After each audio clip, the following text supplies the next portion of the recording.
শুরুতে আবারও প্রশংসা জ্ঞাপন করছি সেই আল্লাহ সুবহানাহু ওয়া তাআলা, যার বিশেষ তৌফিকে আমরা তার পথে চলার সৌভাগ্য লাভ করেছি, যিনি আমাদেরকে তার দ্বীনের পথে কবুল করেছেন।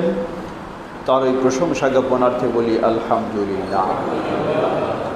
অতঃপর অসংখ্য সালাত ও সালাম পেশ করছি প্রিয় রাসূল মুহাম্মদ সাল্লাল্লাহু আলাইহি ওয়াসাল্লাম, তার আসহাবি কেরাম, আহলে বাইত, শেষ দিবস পর্যন্ত তার প্রতিটি একনিষ্ঠ অনুসারীদের উপর।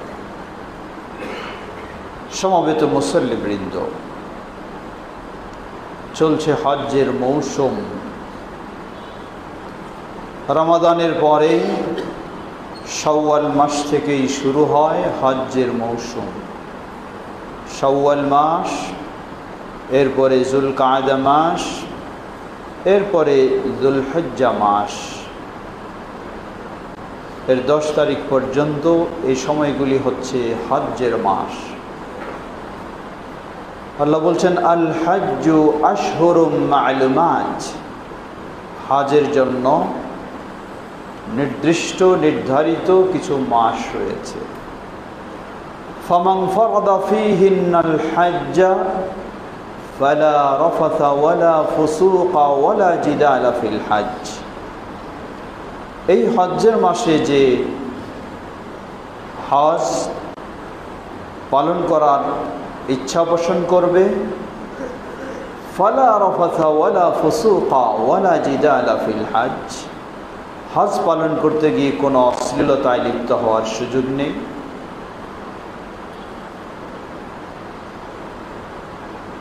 ওয়ালা ফুসুকা, আল্লাহ এবং তার রাসূলের অবাধ্য হওয়ার কোনো সুযোগ নেই। ওয়ালা জিদালা ফিল হজ্জ, হজ্জে কোনো ঝগড়া, তর্ক বিতর্ক ইত্যাদিও করার সুযোগ নেই। সমবেত মুসল্লিবৃন্দ, হজ্জের বিস্তারিত বিধিবিধান নিয়ে আলোচনা করা এই সংক্ষিপ্ত সময়ে সম্ভব নয়।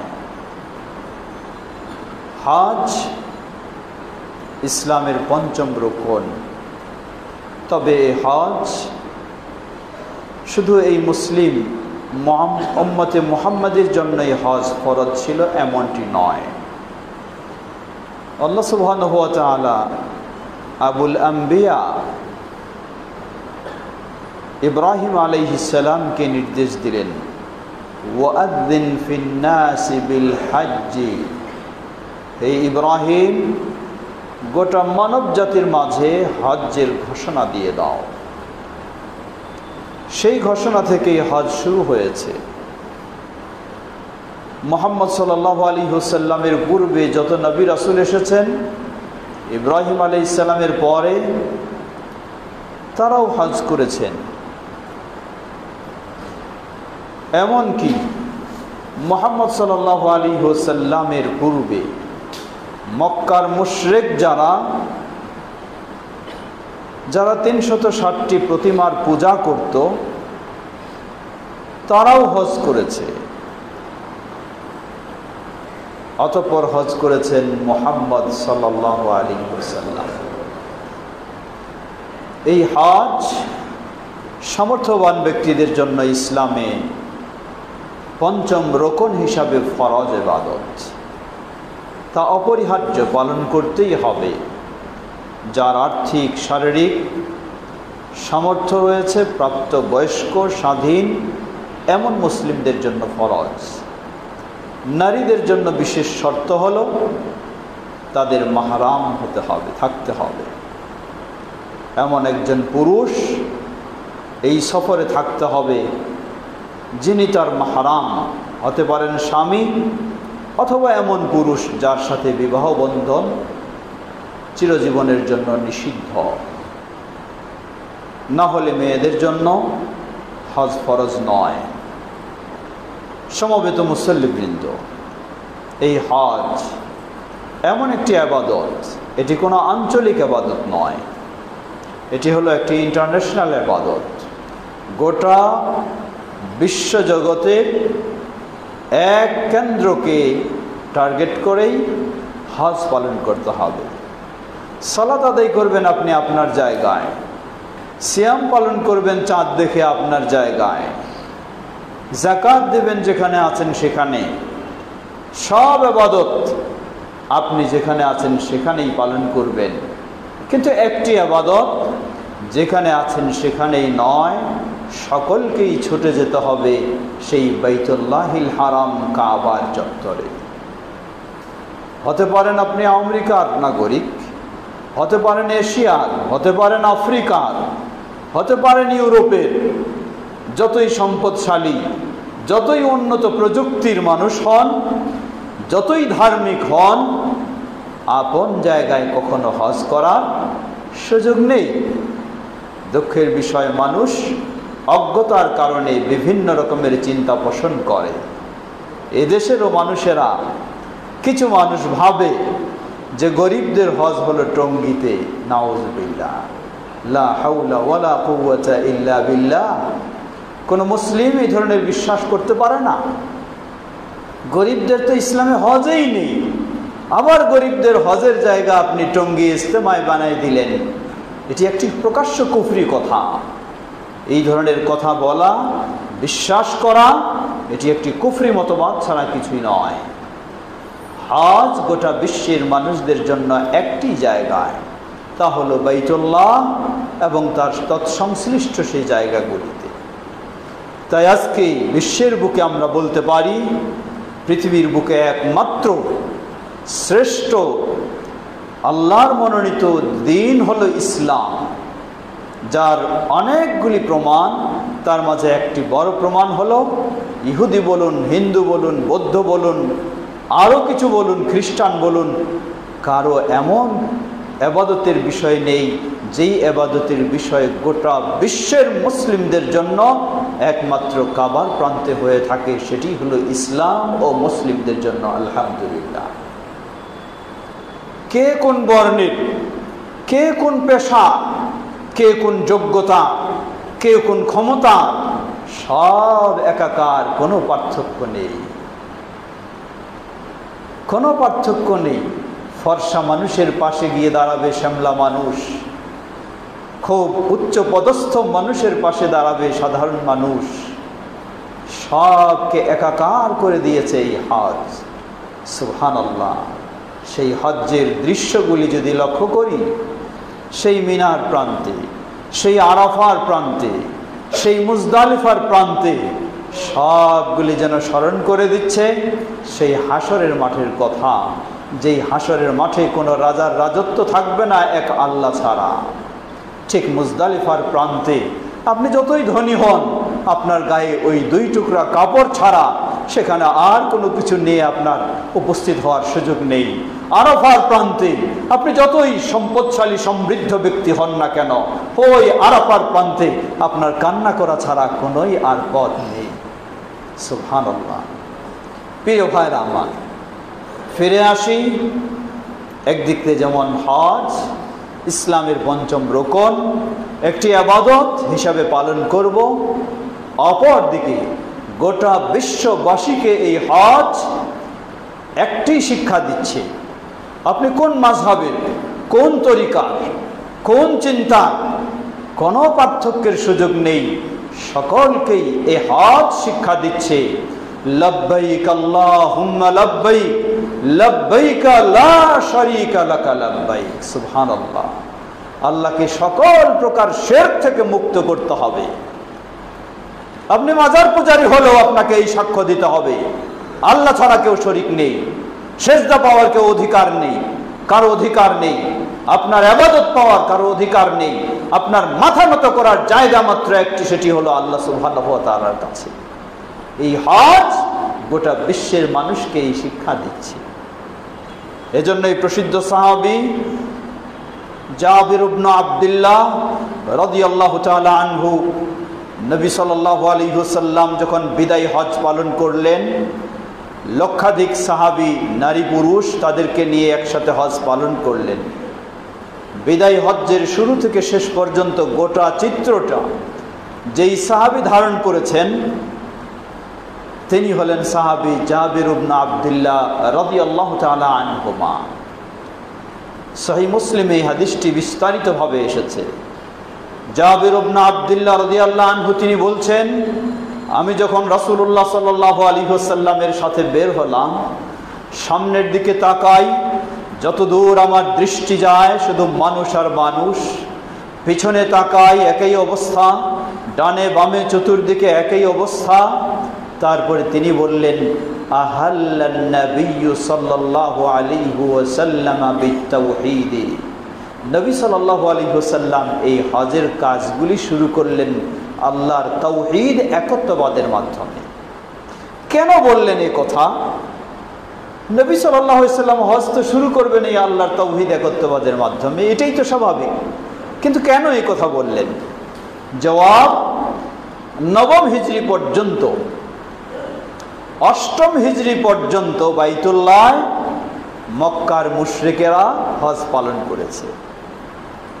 নবম হিজরিতে আবু বকর সিদ্দিক রাদিয়াল্লাহু আনহুর নেতৃত্বে প্রতিনিধি দল প্রেরণ করে নিষিদ্ধ ঘোষণা করা হয়েছে, আর কোনো মুশরিকের এই বাইতুল্লাহ হজ করার সুযোগ নেই। দশম হিজরিতেই নবী মুহাম্মদ সাল্লাল্লাহু আলাইহি ওয়াসাল্লাম বাইতুল্লাহ মদিনা থেকে সদল বলে লক্ষাধিক সাহাবী নিয়ে হজ পালন করলেন। নবম হিজরি পর্যন্ত মক্কায় মুশরিকেরা যখন হজ করত, তারাও তালবিয়া পাঠ করত। তারা কি তালবিয়া পাঠ করত? সহিহ মুসলিমের হাদিসে এসেছে, মুশরিকরা তালবিয়া পাঠ করত। তারা বলতো, লব্বাইক আল্লাহুম্মা লব্বাইক লা শারীকা লাকা ইল্লা শারীকা তামলিকুহু ওয়া মা মালাক। তারা বলতো, হে আল্লাহ, আপনার দরবারে হাজির, আপনার কোনো শরীক নাই, তবে একটা শরীক আছে। আবার তারা স্বীকার করত, তামলিকুহু ওয়া মা মালাক, যদিও একটা আপনার শরীক আছে, কিন্তু ওই শরীক যা ক্ষমতা রাখে সেই ক্ষমতার ঊর্ধ্বে আবার আপনারই ক্ষমতা। তারা এই স্বীকার করত, এই বলতো। আচ্ছা, একটু লক্ষ্য করুন, মুশরিকদের এই তালবিয়া আর বর্তমান বিশ্বে অগণিত নামধারী মুসলিমের আকীদা বিশ্বাস পার্থক্য কোথায়? মুশরিকরা তালবিয়া পাঠ করতে, হে আল্লাহ, আপনার কোনো শরীক নেই, তবে একটা শরীক রয়েছে। কেন বলতো এটা? কারণটা কি? ওই মুশরিকদের যখন কোনো প্রয়োজন হতো, বৃষ্টির প্রয়োজন হলে মক্কায় এক মূর্তি প্রতিমার কাছে গিয়ে দ্বারস্থ হতো, বৃষ্টি তার মাধ্যমে চাইতো। ব্যবসা বাণিজ্যে উন্নতির প্রয়োজন হলে আরেক প্রতিমার মাধ্যমে চাইতো। এজন্য তারা বিশ্বাস করত আল্লাহ শরীক নাই, তবে এটা একটা, এটার মাধ্যমে চাইতে হয়। একই আকীদা বিশ্বাস যারা মাজার পূজারী, কবর পূজারী, পীর পূজারী, তাদের একই আকীদা বিশ্বাস আজও তারা লালন করে। তারাও বলে আল্লাহর কোনো শরীক নাই, তবে আমার পীর সাহেবের ক্ষমতা আছে। নাউযুবিল্লাহ, লা হাওলা ওয়ালা কুওয়াতা ইল্লা বিল্লাহ। 1410 বছর পূর্বে দশম হিজরিতে নবী মুহাম্মদ সাল্লাল্লাহু আলাইহি ওয়াসাল্লাম যখন এই বিদায় হজ পালন করলেন, ওই মুশরিকদের ভ্রান্ত আকীদাকে দাফন করে তিনি বললেন, লব্বাইক আল্লাহুম্মা লব্বাইক লব্বাইক লা শারীকা লাকা লব্বাইক। হে আল্লাহ, তোমার দরবারে উপস্থিত হাজির, তুমি কে? লা শারীকা লাক, তোমার কোনো দিক থেকে শরীক নেই, কোনো দিক থেকেই নেই। সর্বময় ক্ষমতার অধিকারী একমাত্র আল্লাহ সুবহানাহু ওয়া তাআলা। ইন্নাল হামদা ওয়ান নি'মাতা লাকা ওয়াল মুলক, যাবতীয় প্রশংসা, যাবতীয় অবদান সব কিছু আপনার। ওই লা শারীকা লাক, আপনার সাথে আর অন্য কোনো শরীক নেই। সুবহানাল্লাহ। নবী সাল্লাল্লাহু আলাইহি ওয়াসাল্লাম এই তাওহীদের তালবিয়া পাঠ করে সকল প্রকার শিরকি তালবিয়াকে বাতিল করে দিলেন। কিন্তু আফসোসের সাথে বলতে হয়, আজও এই মুসলিম নামধারী ওই তাওহীদের তালবিয়া পাঠ করে সকল প্রকার শিরককে নাকচ করে সেখানে স্বীকৃতি দিয়ে হজ পালন করে এসে আবারও তিনি যখন তার পীর সাহেবের কাছে সেজদায় পড়ে যান, ওই মুশরিকদের মতোই আকীদা তিনি লালন করেন যে আল্লাহর কোনো শরীক নাই, ঠিক আছে, কিন্তু এই পীর সাহেবের মাধ্যমে না চাইলে কিছু পাওয়া যাবে না। নাউযু বিল্লাহ, লা হাওলা ওয়ালা কুওয়াতা ইল্লা বিল্লাহ। প্রিয় ভাইরা আমার, বিশ্বের সকল মুসলিমকে আমরা স্মরণ করে দিতে চাই, ওই সাহাবী জাবির ইবনে আব্দুল্লাহ রাদিয়াল্লাহু আনহুর কথা স্মরণ করুন। তিনি কেন বললেন যে নবী সাল্লাল্লাহু আলাইহি ওয়াসাল্লাম তাওহীদের তালবিয়া পাঠ করলেন? কারণ নবী সাল্লাল্লাহু আলাইহি ওয়াসাল্লাম তার মদিনায় হোক, মক্কায় হোক, হজে হোক, হজের বাইরে হোক, সর্বাবস্থায় সকল প্রকার শিরক ও শরীককে তিনি দাফন করেছেন।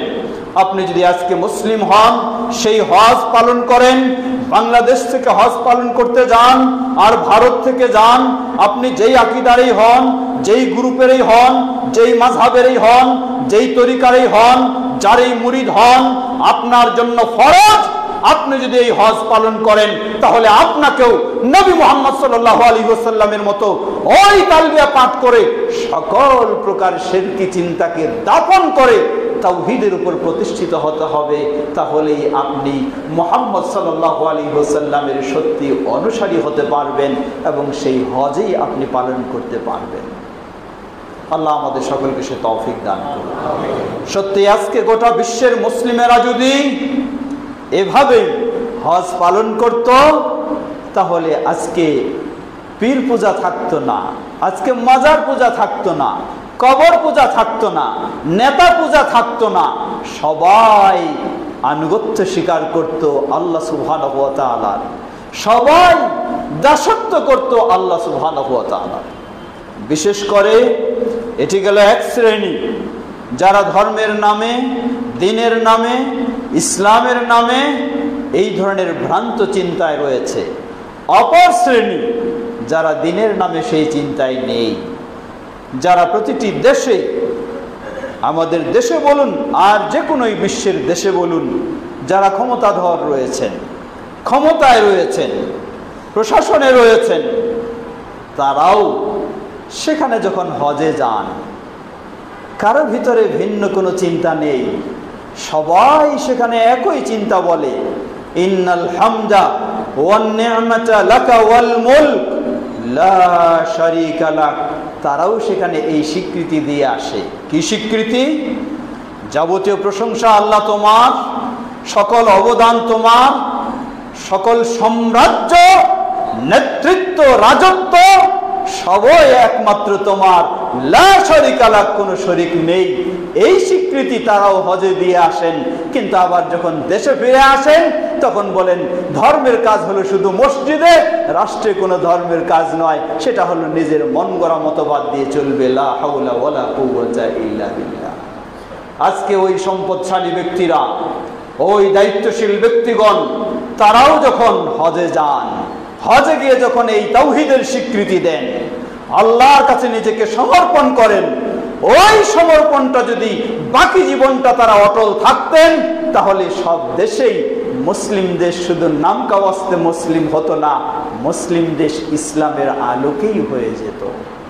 যে যেখানেই থাকবেন সকলেরই চিন্তা থাকতো আমাকে তাওহীদের উপর প্রতিষ্ঠিত হতে হবে, আমাকে আল্লাহর আনুগত্য মেনে চলতে হবে, আল্লাহর বিধান মেনে চলতে হবে, আল্লাহর দ্বীন মেনে চলতে হবে, আল্লাহর নীতি নিয়ম অনুযায়ী আমার জীবন চালাতে হবে, আমার সমাজ চালাতে হবে, আমার পরিবার চালাতে হবে, আমার দেশ চালাতে হবে। এই বিশ্বাস সকলের হতো যদি ওই হজ্জের দিনগুলিতে যেই স্বীকৃতি দেই সেটাই আমরা আমাদের জীবনে ধরে রাখতে পারতাম। আল্লাহ সকলকে সে তৌফিক দান। বিশ্বের মুসলিমদেরকে যারাই হজ্জে যায়, হজে যে তাওহীদের উপরে থাকার চেষ্টা করি, যে শিরক মুক্ত হওয়ার চেষ্টা করি, সেই শিক্ষা নিয়ে যেন আমরা আমাদের গোটা জীবনকে গড়ে তুলতে পারি। আল্লাহ আমাদের তৌফিক দান করুন। সে আলোকে যেন আমরা আমাদের সমাজ, আমাদের দেশ, আমাদের পরিবার সবকিছুকে গড়ে তুলতে পারি। আল্লাহ আমাদের সকলকে সে তৌফিক দান করুন। عباد الله رحمكم الله وصلى الله على نبينا محمد وعلى آله وصحبه أجمعين.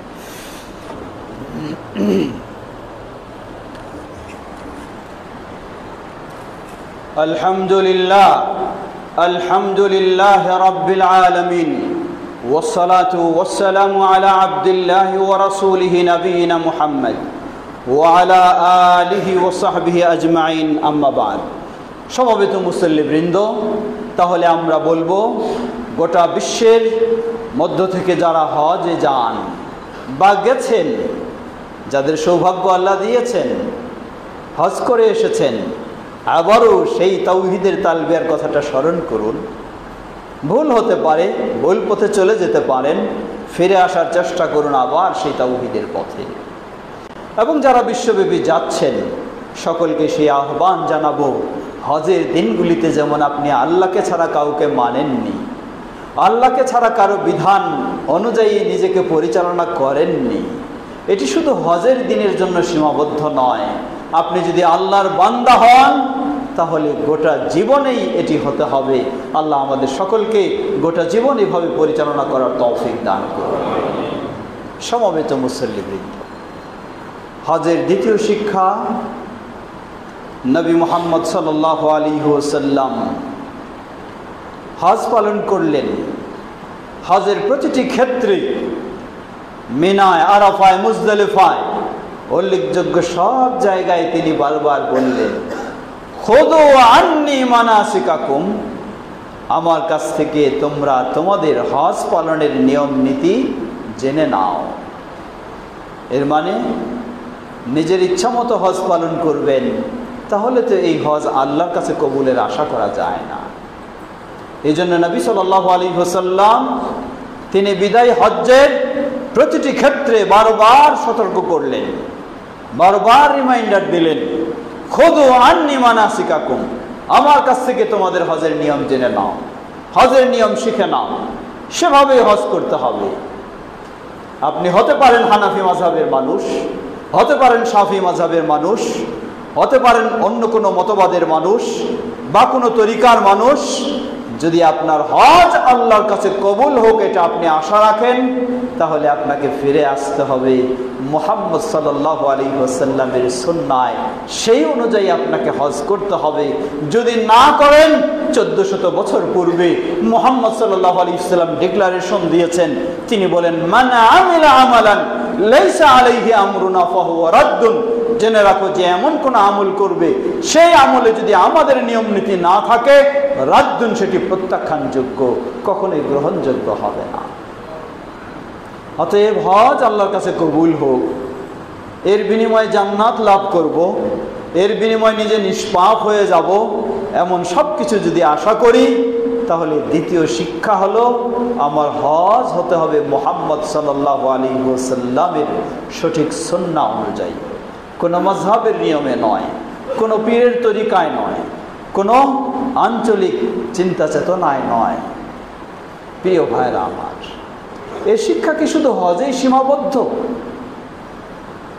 মুহাম্মদ সাল্লাল্লাহু আলাইহি ওয়াসাল্লামকে অনুসরণ করে সুন্দরভাবে আপনি হজ করলেন, ওকে, আপনার জন্য সুসংবাদ, হজ আপনার আল্লাহর কাছে কবুলের আশা করা যায়। কিন্তু প্রতিদিন আপনি 5 ওয়াক্ত সালাত আদায় করছেন, হজটি গিয়ে আপনি মুহাম্মদ সাল্লাল্লাহু আলাইহি ওয়াসাল্লামের সুন্নাহ অনুযায়ী আদায় করলেন, আর প্রতিদিন আপনি 5 ওয়াক্ত সালাত আদায় করছেন, এই সালাত কি মুহাম্মদ সাল্লাল্লাহু আলাইহি ওয়াসাল্লামের সুন্নাহ অনুযায়ী হতে হবে না? অবশ্যই হতে হবে, না হলে এই সালাতেও তো আল্লাহর কাছে কবুলের আশা করা যাবে না। আপনি সিয়াম পালন করবেন রমাদানের, তাও হতে হবে মুহাম্মদ সাল্লাল্লাহু আলাইহি ওয়াসাল্লামের সুন্নাহ অনুযায়ী। যাকাত দেবেন, তাও হতে হবে মুহাম্মদ সাল্লাল্লাহু আলাইহি ওয়াসাল্লামের সুন্নাহ অনুযায়ী। নিজের জীবনটাকে গড়ে তুলবেন, তাও হতে হবে মুহাম্মদ সাল্লাল্লাহু আলাইহি ওয়াসাল্লামের সুন্নাহ অনুযায়ী। প্রিয় ভাইরা আমার, সুতরাং হজ থেকে আমাদের শিক্ষার বিষয় হলো এই হজ যেমন মুহাম্মদ সাল্লাল্লাহু আলাইহি ওয়াসাল্লামের পূর্ণ অনুসরণে পালন করব। লক্ষ্য করুন সাহাবায়ে কেরামদের অবস্থানটা কি ধরনের ছিল। হাদিস সহিহুল বুখারী, ওমর ইবনুল খাত্তাব রাদিয়াল্লাহু আনহুর মতো ব্যক্তি বাইতুল্লাহ যখন তাওয়াফ শুরু করলেন, এই তাওয়াফ শুরু হয় হাজরে আসওয়াদ, কালো পাথর থেকে। কালো পাথরের সামনে দাঁড়ালেন, দাঁড়িয়ে বললেন, ইন্নী আ'লাম আন্নাকা হাজার লা তানফা ওয়া লা তাদার, হে পাথর, আমি জানি তুমি একটা পাথর মাত্র, মানুষের কোনো উপকার করার তোমার ক্ষমতা নেই, মানুষের কোনো ক্ষতি করার তোমার ক্ষমতা নেই। সুতরাং তোমার মতো পাথরকে আমার মতো উমার কেন চুমু খাবে, কেন তোমাকে এত সম্মান করবে? বললেন, জেনে রাখো, লাউলা রাআইতু রাসূলুল্লাহি সাল্লাল্লাহু আলাইহি ওয়াসাল্লাম ইউকাব্বিলুকা মা কাব্বালতুকা আবাদা। জেনে রাখো, আমি যদি আমার প্রিয় রাসূল মুহাম্মদ সাল্লাল্লাহু আলাইহি ওয়াসাল্লামকে তোমার মতো পাথরকে চুমু খেতে না দেখতাম, তাহলে আমার মতো উমার কোনো দিন তোমার মতো পাথরকে চুমু খেত না। আল্লাহ, কেন চুমু খাচ্ছি তোমাকে? একটাই কথা, আমার রাসূল তোমাকে চুমু খেয়েছেন, তার অনুসরণ করেই শুধু আমি তোমাকে চুমু খাচ্ছি। আমার কোনো প্রশ্ন নেই তোমাকে চুমু খেয়ে উপকার আছে না নাই, কোনো ফায়দা হবে না হবে, কারণ কি, হিকমত কি, কোনো প্রশ্নের সুযোগ নেই। একটি প্রশ্ন, আমার রাসূল সাল্লাল্লাহু আলাইহি ওয়াসাল্লাম করেছেন কিনা, করলে আমাকে করতে হবে, না করলে আর করার সুযোগ নেই। গোটা বিশ্বের মানুষ যদি করার সুযোগ নেই। সুবহানাল্লাহ। এই ছিল সাহাবীদের রাসূলের প্রতি অনুসরণ, রাসূলের প্রতি ভালোবাসা, রাসূলের প্রতি শ্রদ্ধা, রাসূলের আনুগত্য। এই হজ সেই কথায় শিক্ষা দেয়। কাবার সেই বাইতুল্লাহ হাজরে আসওয়াদকে যেমন রাসূল সাল্লাল্লাহু আলাইহি ওয়াসাল্লাম চুমু না খেলে আপনি খাবেন না, ঠিক তেমনই ভাবে আপনার জীবনের যত ইবাদত রয়েছে সব ইবাদতে ওই নিয়ম আপনাকে নিয়ে আসতে হবে। রাসূল সাল্লাল্লাহু আলাইহি ওয়াসাল্লাম করলে আমি করব, যদি না করেন আমার করার সুযোগ নেই। এটি হলো ইবাদত কবুলের অন্যতম দ্বিতীয় শর্ত, যেই শর্ত দুটি সেই শাহাদার মাঝে রয়েছে। আশহাদু আল্লা ইলাহা ইল্লাল্লাহু ওয়াহদাহু লা শারীকা লাহ। দ্বিতীয় হলো ওয়া আশহাদু আন্না মুহাম্মাদান আবদুহু ওয়া রাসূলুহু। খালি মুহাম্মদ সাল্লাল্লাহু আলাইহি ওয়াসাল্লামের নাম শুনে চুমু খাওয়া নয়, মুহাম্মদ সাল্লাল্লাহু আলাইহি ওয়াসাল্লামকে আপনার জীবনে মডেল হিসাবে গ্রহণ করতে হবে, আপনার জীবনের সবকিছুর পথ প্রদর্শক হিসাবে গ্রহণ করতে হবে। তাহলেই আপনি মুহাম্মদ সাল্লাল্লাহু আলাইহি ওয়াসাল্লামের সত্যিকারী অনুসারী হতে পারবেন। প্রিয় ভাইরা আমার, এই বিশ্বব্যাপী হজ আমাদেরকে সেই শিক্ষা দিচ্ছে, আমাদের জীবনের সর্বক্ষেত্রে যেন আমরা মুহাম্মদ সাল্লাল্লাহু আলাইহি ওয়াসাল্লামের প্রকৃত অনুসারী হতে পারি। আল্লাহ আমাদের সকলকে সে তৌফিক দান। সমবেত মুসল্লিবৃন্দ, হজ আরো আমাদের অনেক শিক্ষা দেয়। আপনি একজন ব্যস্ত মানুষ, এত ব্যস্ত, আপনাকে যদি মসজিদে 5 ওয়াক্ত সালাতে আসার কথা বলা হয়, আপনার ব্যবসা, অফিসে অনেক মানুষ ভিড় করছে, অথবা আপনি একজন অনেক বড় সমাজপতি মানুষ, আপনার সুযোগ নেই, সময় নেই, মসজিদে আসারও সময় নেই, হয়তো সালাত পড়েন, কোনোভাবে পড়ে নিচ্ছেন। কিন্তু আপনার মতো এত ব্যস্ত মানুষ যখন হজের জন্য বের হন, কোনো কিছুই বলার সুযোগ নাই যে আমি অনেক ব্যস্ত। আপনাকে সব ব্যস্ততাকে গুটিয়ে চলে যেতে হবে সেই বাইতুল্লাহর পানে, সব কিছুকে ছেড়ে। কথায় আপনার প্রিয় স্ত্রী, তাকেও রেখে যেতে হবে, কলিজার টুকরার স্নেহের ছোট বাচ্চা কাচ্চা, তাদেরকেও রেখে যেতে হবে, শ্রদ্ধাপাত্র বাবা মা, তাদেরকেও রেখে যেতে হবে। একটু শিক্ষা নেওয়ার চেষ্টা করুন। এই যাত্রায় আপনাকে স্মরণ করে দিচ্ছে, জীবনটাকে এভাবেই প্রস্তুত করতে হবে। হজে বাইতুল্লাহর প্রাণে, বাইতুল্লাহর প্রাঙ্গণে যেমন আপনি হজের উদ্দেশ্যে ছুটে যাচ্ছেন, সব ছেড়ে দিয়ে যতই ব্যস্ত থাকুন না কেন, একদিন যখন ওই পারে ডাক এসে যাবে, আপনাকে সব কিছু ছেড়ে চলে যেতে হবে।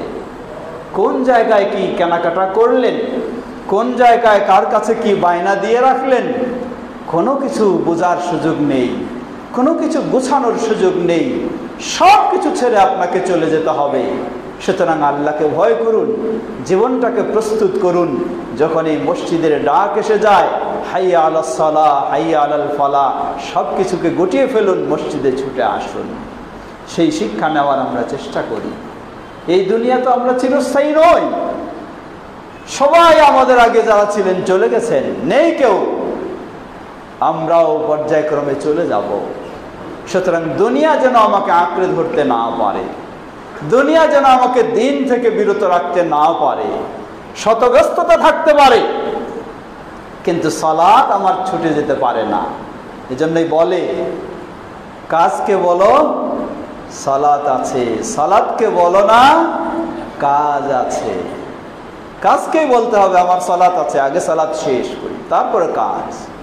সালাতকে বলার সুযোগ নেই আমার কাজ আছে সালাত পরে, এটি বলার সুযোগ নেই।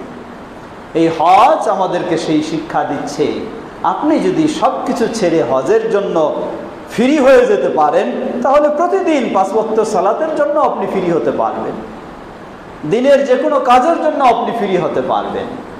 এবং সেই শিক্ষাই আপনাকে অর্জন করতে হবে। আল্লাহ আমাদেরকে সেভাবেই আল্লাহর ডাকে সবসময় যেন ফ্রি হতে পারি, আল্লাহর ডাকে সাড়া দিয়ে যেন সবসময় প্রস্তুত থাকতে পারি। আল্লাহ আমাদের সবাইকে সেই শিক্ষা নেওয়ার তৌফিক দান। সমবেত মুসল্লিবৃন্দ, শুরুতে যা শুরু করেছিলাম, আল্লাহ বলছেন আল হাজ্জু আশহুরুম মালুমাত, নির্দিষ্ট মাসে হজ।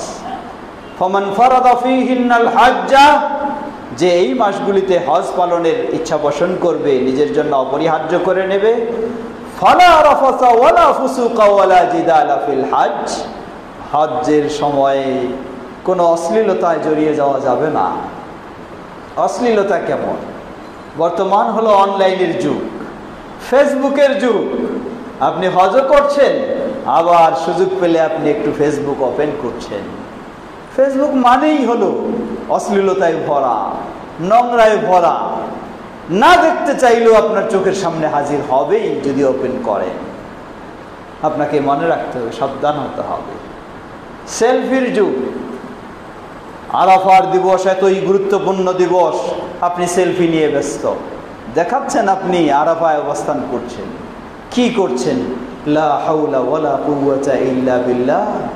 আল্লাহ রাসূল সাল্লাল্লাহু আলাইহি ওয়াসাল্লাম বললেন মান হাজ্জা লিল্লাহ, যে হজ পালন করবে শুধু আল্লাহর সন্তুষ্টি অর্জনের জন্য, কোনো অশ্লীলতায় জড়াবে না, অবদ্ধতায় লিপ্ত হবে না, রাজাআ কায়াউমিন ওয়ালাদাতহু উম্মু, তাহলে তার মা তাকে যেমন নিষ্পাপ হিসাবে জন্মদান করেছিল সেভাবেই হজ পালন করে নিষ্পাপ হিসাবে প্রত্যাবর্তন করবে। সুবহানাল্লাহ।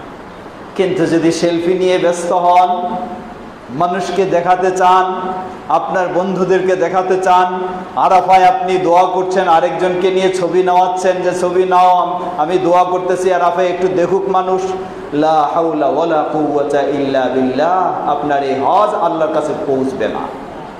আপনার এই হজ আপনার বন্ধুর কাছে পৌঁছতে পারে, আপনার দর্শকের কাছে পৌঁছতে পারে, আপনার এই হজ আল্লাহর কাছে পৌঁছবে না যদি এমনটাই আপনার ইচ্ছা থাকে মানুষকে আপনি দেখাবেন। আপনার টার্গেট হতে হবে, দেখাবেন আপনি আল্লাহ সুবহানাহু ওয়া তাআলাকে, মানুষকে নয়। সুতরাং এই অনলাইনের যুগে, ফেসবুকের যুগে সকলকে অনুরোধ জানাবো, এমন নোংরা কাজ যেগুলি আপনার হজটাকে বাতিল করে দেবে, হজটাকে নষ্ট করে দেবে, এইসব লৌকিকতা থেকে, মানুষ দেখানো থেকে শুধু বাতিল করবে না। আল্লাহ রাসূল সাল্লাল্লাহু আলাইহি ওয়াসাল্লাম সাহাবীদেরকে বললেন, জেনে রাখো, ইন্নী আখওয়াফু মা আখাফু আলাইকুম আশ-শিরকাল আসগর, তোমাদের বিষয়ে সবচেয়ে যেই অন্যায়টির ক্ষেত্রে আমি বেশি আশঙ্কা করছি সেটি হলো শিরকে আসগর, ছোট শিরক।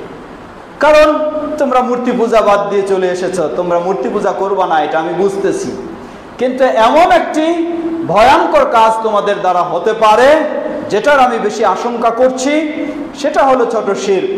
সাহাবায়ে কেরাম জিজ্ঞাসা করলেন, হে আল্লাহর রাসূল সাল্লাল্লাহু আলাইহি ওয়াসাল্লাম, তা কি?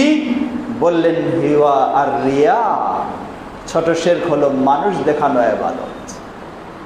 মানুষ দেখানো ইবাদত। আপনি আরাফায় এই শিরকে লিপ্ত হচ্ছেন, আরাফার ময়দানে এই শিরকে লিপ্ত হচ্ছেন, মুজদালিফার ময়দানে এই শিরকে লিপ্ত হচ্ছেন, বাইতুল্লাহ আপনি তাওয়াফ করছেন আর মানুষ দেখানোর জন্য আপনি লাইভ দিচ্ছেন, আপনি বাইতুল্লাহর চত্বরেও আল্লাহ রাসূল সাল্লাল্লাহু আলাইহি ওয়াসাল্লাম বললেন আপনি এই মানুষ দেখানো কাজ করার কারণে সেখানেও আপনি শিরকে লিপ্ত হচ্ছেন। লা হাওলা ওয়ালা কুওয়াতা ইল্লা বিল্লাহ। আপনার মতো হতভাগা আর কে হতে পারে? যেই ব্যক্তি হজে যায়নি, যাওয়ার সুযোগ পায়নি, তার বাড়িতেই তিনি আছেন, তিনি শিরকে লিপ্ত হন নাই, ওই ব্যক্তি আপনার চেয়ে হাজার গুণে ভালো।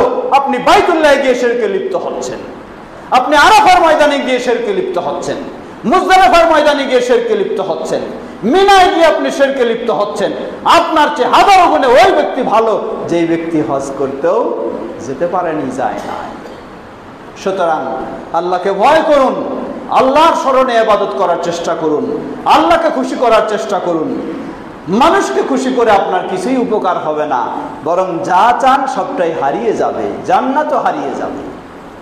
আর আল্লাহকে খুশি করার চেষ্টা করুন, আপনি সব পাবেন, জান্নাত পাবেন, আরো যা চান তাই আল্লাহর কাছে পাবেন ইনশাআল্লাহ। আল্লাহ আমাদের সকলকে সতর্কতা অবলম্বন করে হজ থেকে এই শিক্ষা নেওয়ার তৌফিক দান করুন, যেন আমরা তাওহীদের উপর প্রতিষ্ঠিত হতে পারি, সকল প্রকার শিরক থেকে যেন আমরা মুক্ত হতে পারি। আল্লাহ আমাদের সকলকে সে তৌফিক দান করুন। ইবাদাল্লাহ রাহিমাকুমুল্লাহ, আল্লাহুম্মা সাল্লি আলা মুহাম্মাদ ওয়া আলা আলি মুহাম্মাদ কামা সাল্লাইতা